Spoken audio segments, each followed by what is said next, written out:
In 1945, a team of soldiers inflated rubber tanks in a French forest and convinced the German army they were facing an entire armored division. A dead homeless man, dressed in a military uniform and dropped into the ocean, personally changed the outcome of one of the war's most crucial battles. Young Soviet women flew wooden planes held together with fabric and wire, striking so much fear into Nazi soldiers that shooting one down earned an automatic Iron Cross. These aren't Hollywood movies.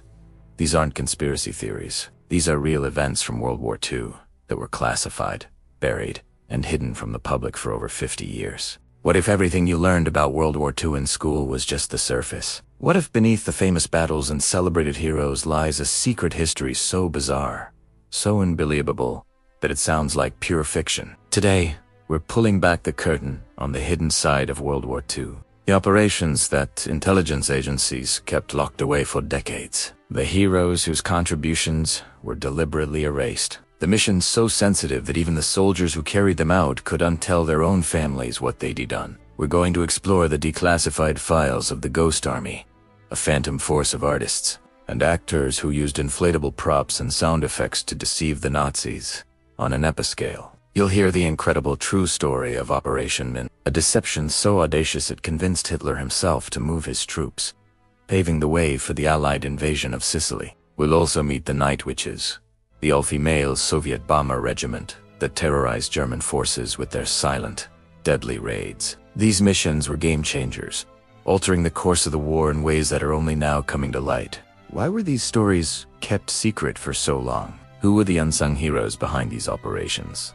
And what drove them to undertake such extraordinary risks? We'll answer these questions by digging into recently released government documents, first-hand accounts from the soldiers who were there, and analyses from top military historians. We're about to uncover the tactics and technologies that were so advanced they were considered state secrets for half a century. From sonic deception to psychological warfare. You'll see how creativity and trickery were just as important as bullets and bombs on the battlefield. Get ready to question everything you thought you knew. This isn't just another history lesson. It's a journey into the shadows of the greatest conflict in human history. By the end of this video, you'll never look at World War II the same way again. Imagine you're a German commander in France, 1944. Your reconnaissance planes return with photos of massive Allied tank formations just across the front line. You can hear the rumble of engines, the sounds of construction, soldiers preparing for an attack. You call for reinforcements, you adjust your defenses, you brace for an overwhelming assault, and then nothing happens. Because everything you saw, everything you heard, every piece of intelligence you gathered was completely fake. Welcome to the world of the 23rd Headquarters Special Troops, better known as the Ghost Army. This wasn't your typical unit. They were 1,100 men recruited from art schools, advertising agencies, and sound studios across America. They were artists, designers, actors, and audio engineers. And their weapon wasn't guns or grenades. It was deception on a scale the world had never seen before. Here's how it worked. Under the cover of darkness, the Ghost Army would roll into position near the front lines. Within hours, they'd transform empty fields into what looked like huge military encampments. But instead of real tanks weighing 30 tons, they were inflating rubber decoys. These only weighed about 65 pounds and could be set up by 4 men in just 15 minutes. From the air or through binoculars, these inflatables were absolutely convincing. They had painted shadows, fake track marks in the mud, and soldiers would even hang laundry near them to add a touch of authenticity. But the visual deception was only part one. The Ghost Army also had specialized sound units equipped with massive speakers mounted on trucks. They didn't just play generic battle sounds. These were sophisticated, layered audio recordings that perfectly mimicked the specific engine sounds of Sherman tanks, the clanking of tracked vehicles, even the distant chatter of soldiers. They'd blast these recordings through the forest at night, and German listening posts would report massive troop movements that simply weren't there. Then came the third layer, the actors. These soldiers would visit nearby towns, wearing the patches and insignia of different divisions. They'd deliberately let slip information in cafes and bars, knowing German spies were listening. Something like, "Yeah, the 5th Armored is moving up tomorrow. Heard we got 200 tanks coming through." The Ghost Army would even simulate radio traffic, creating entire fictional command structures, having fake conversations about supply lines and attack plans. The deception was so complete that German intelligence consistently reported Allied troop strengths at double or even tripled their actual numbers.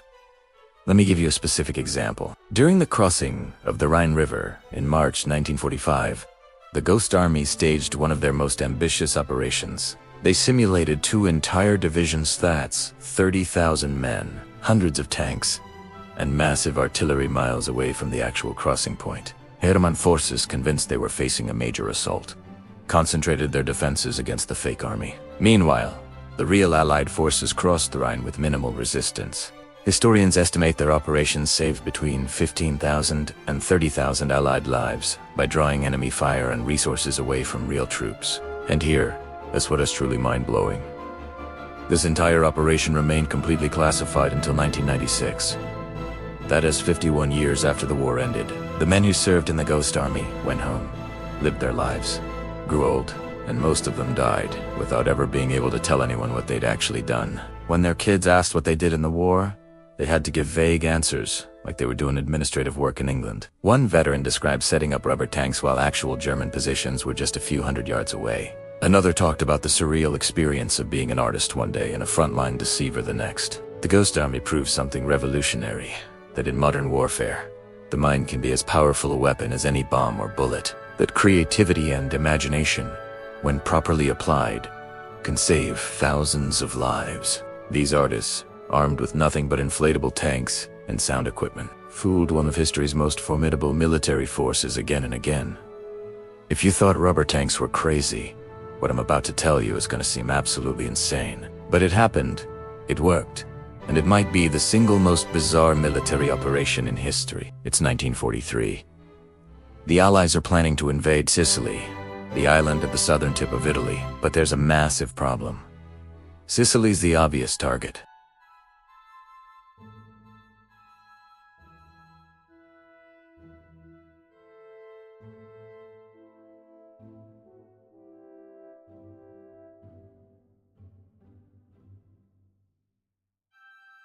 British intelligence needs to convince the Axis powers that the invasion is coming somewhere else. Anywhere else. Greece, maybe. Or Sardinia. Anywhere but Sicily. And that's when someone comes up with an idea. So macabre, so audacious, that it sounds like dark comedy. What if we took a dead body, dressed it as a British officer, filled its pockets with fake invasion plans, and let it wash up on a beach in Spain where we know German spies are operating? This became Operation Mincemeat. British intelligence obtained the body of Glyndwr Michael, a homeless man who had tragically died in London. They gave him a complete makeover. He became Major William Martin of the Royal Marines, a courier carrying top-secret documents. But this is where it gets truly brilliant. They didn't just create fake documents. They created an entire fake person. They gave Major Martin a fiancée named Pam. They wrote love letters between them. They included a photograph of Pam, who was actually a woman working in British intelligence. They added a receipt for an engagement ring, theater ticket stubs, and even an angry letter from his father complaining about bank overdrafts. They put key stamps, loose change, everything a real person would carry in his pockets. They even aged the documents to make them look worn and handled. The briefcase chained to his wrist contained letters suggesting the Allies were planning to invade Greece and Sardinia, with Sicily just being a distraction. On April 30th, 1943, the submarine HMS Seraph surfaced off the coast of Huelva, Spain. Just as they'd hoped, Spanish fishermen discovered the body. The local authorities, while officially neutral, were sympathetic to Germany. They photographed all the documents before returning the body to the British. Now here's the genius part. British intelligence knew the documents had been seen, so they staged an elaborate show of panic. They sent urgent cables demanding the briefcase be returned immediately. They acted desperately worried about the compromise. This performance sold the deception completely. The Germans thought, the British are terrified. We saw these. They must be genuine. The fake plans made their way all the way up the German chain of command and landed on Hitler's desk. And Hitler was personally convinced. He ordered massive reinforcements to be moved from Sicily to Greece and Sardinia. Entire Panzer divisions, Thousands of troops and artillery batteries were all diverted, based on documents found on a dead man from London. When the Allies finally invaded Sicily on July 9th, they met far lighter resistance than anticipated. The operation was a stunning success. Allied casualties were significantly lower, and the conquest of Sicily opened the door to mainland Italy. A single dead body had changed the entire strategic picture of the war in the Mediterranean. Operation Mincemeat remained classified for over 50 years. The man who had been Major Martin, Glinder Michael, was buried in Spain under his false identity. His grave marker read William Martin because his real name was a state secret. It was NT until 1998 that historians finally confirmed the identity of the man who never was. Think about the layers of deception. The fake identity, the fake life, the fake documents, and the fake panic. Every single element. Let me tell you about the most feared pilots of World War II. Pilots who flew without parachutes, without radios, and without weapons. Pilots whose planes were made of plywood and canvas. They were so terrifying that Nazi Germany offered automatic Iron Cross medals to any soldier who could shoot one down. And every single one of these pilots was a woman, barely out of her teens. They were the Night Witches. In June 1941, Nazi Germany launched the largest military invasion in history, pouring millions of soldiers into the Soviet Union. The Soviets were caught completely off guard. In the chaos of those early months, a famous pilot named Marina Ryskova convinced Stalin to do something revolutionary: allow women to fight as combat pilots. Stalin approved 3 all-female air regiments. One of them, the 588th Night Bomber Regiment, would become legendary. But there was a catch. The Soviet Air Force gave them the worst planes imaginable, Polikarpov Pudosbi. These were just crop-dusting planes, training aircraft with wooden frames covered in fabric. They had open cockpits, no armor plating, and no defensive weapons. Their top speed was only 94 miles per hour. For context, a German fighter flew at over 300 miles per hour. These women were sent into combat in planes that were already obsolete in World War I. But what seemed like a death sentence became their greatest advantage. These planes were so slow that German fighters literally couldn't engage them properly. If a German pilot tried to slow down enough to shoot at a Putu, their own engine would stall. The Putu was even too slow to trigger the proximity fuses on anti-aircraft shells. So the Night Witches developed a tactic that would terrorize the German army. They flew only at night, navigating by moonlight and stars. As they approached their target's German encampments, supply depots, artillery positions, they would cut their engines. The planes would then glide silently through the darkness. The only sound was the wind whistling through the wooden struts and fabric wings. German soldiers said it sounded like witches on broomsticks, sweeping through the sky. Then, the bombs would drop. By the time the Germans heard the planes and turned on their search, the Night Witches were already gliding away into the darkness, restarting their engines and disappearing. These women flew multiple missions every single night. Not 1 or 2, but sometimes 8 or more sorties. They would land, refuel, reload bombs, and immediately take off again. They flew in open cockpits through brutal Russian winters, with temperatures dropping to -40 degrees. Frostbite was a constant enemy. The wind at altitude was so intense it could temporarily blind them. With no sophisticated instruments, they navigated by the reflection of moonlight on rivers. They faced constant anti-aircraft fire and were hunted by German night fighters. Their planes would return riddled with bullet holes. The fabric ripped and would splintered. And they had no parachutes. The planes flew too low for parachutes to be effective anyway, and they chose to carry more bombs instead. Think about Nadista Popova. She flew 852 combat missions. 852. Her plane was shot down multiple times, but she survived crashes, being hit by German fighters, and just kept flying. After one particularly intense night, mechanics counted 42 bullet holes in her plane. When asked how she found the courage, she simply said, "It was like being in love. You don't analyze it, you just do it." Then there was Yevgenia Rudneva, a navigator who flew 645 missions. She kept a diary, documenting their flights, the friends they lost, the terror and the exhaustion. She was killed in action in April 1944, just months before the war ended. In total, the Night Witches flew over 23,000 combat sorties, dropping 23,000 tons of bombs on German targets. 23 of them received the Hero of the Soviet Union medal, the nation's highest honor. But here's the most unbelievable part. After the war, their story was largely forgotten. The Soviet Union focused on celebrating male heroes, and in the West, nobody even knew they existed. As World War II enters its final, bloody year, a new kind of war is just beginning. This isn't a war of bullets and bombs, but a desperate, secret race for knowledge, a race that will define the next 50 years of global conflict. This is a story of how the Allies scrambled to capture Nazi Germany as scientific secrets before the Soviets could get their hands on them. By 1944, Allied intelligence knew the Germans were working on terrifying new technologies.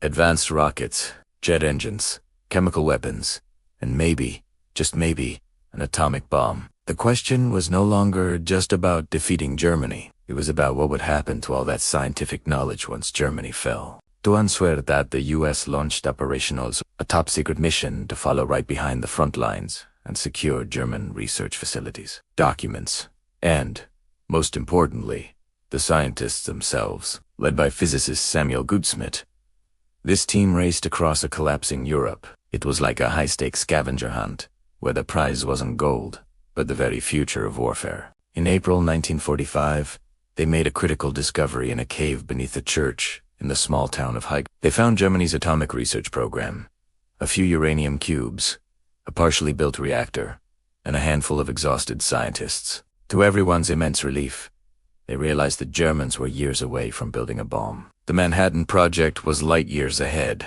but the Germans had mastered something else. On the Baltic coast, at a facility called Peenemünde, a team led by Wernher von Braun had created the V-2 rocket. This was the world's first long-range ballistic missile.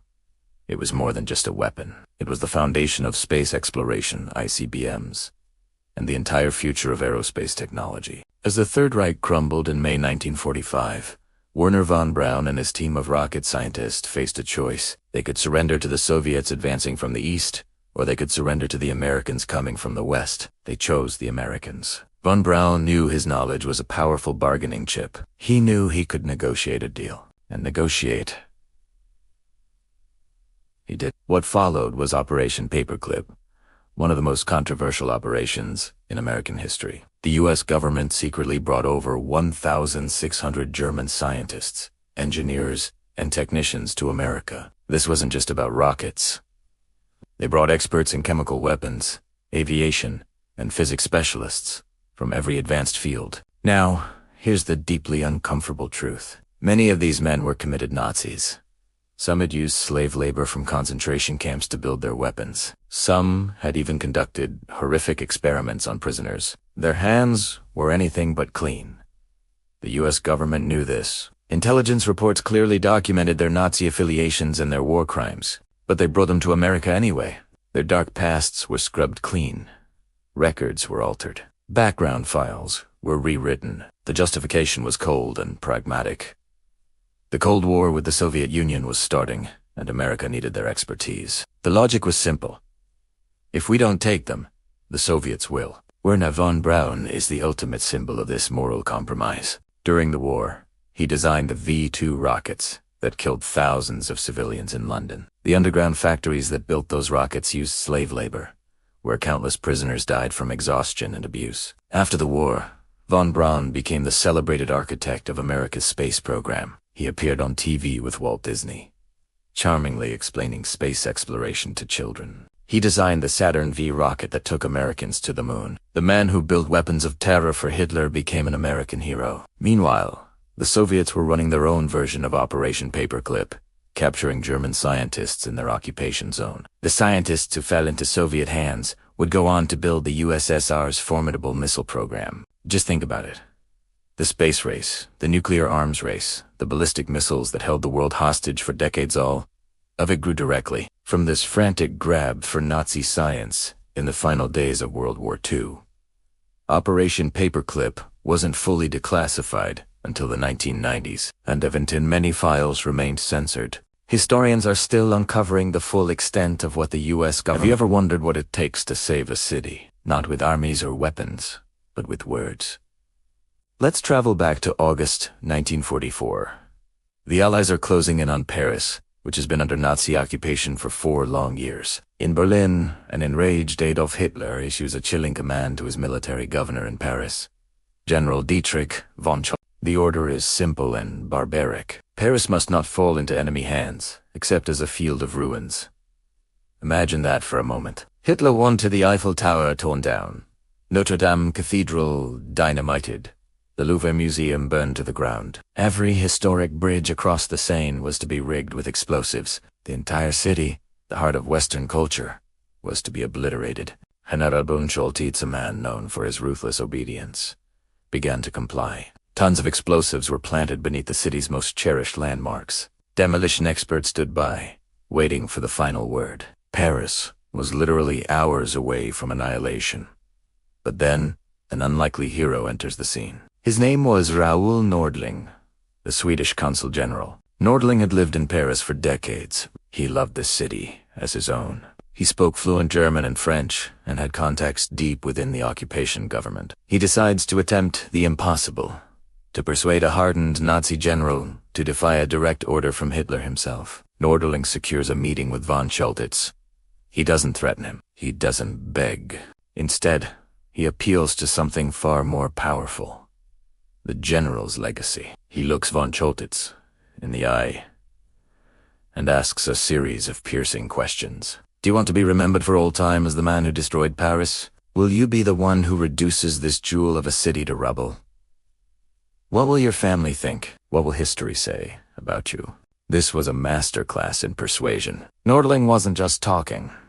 He was painting a picture of 2 futures. In one, von Chaltitz is a notorious war criminal, a vandal who destroyed irreplaceable beauty. In the other, he is the man who, in a moment of crisis, chose to preserve it. He even arranged for the general to tour the city, to truly see the art, the architecture, the history he was about to erase forever. The conversations were tense, stretching on for days.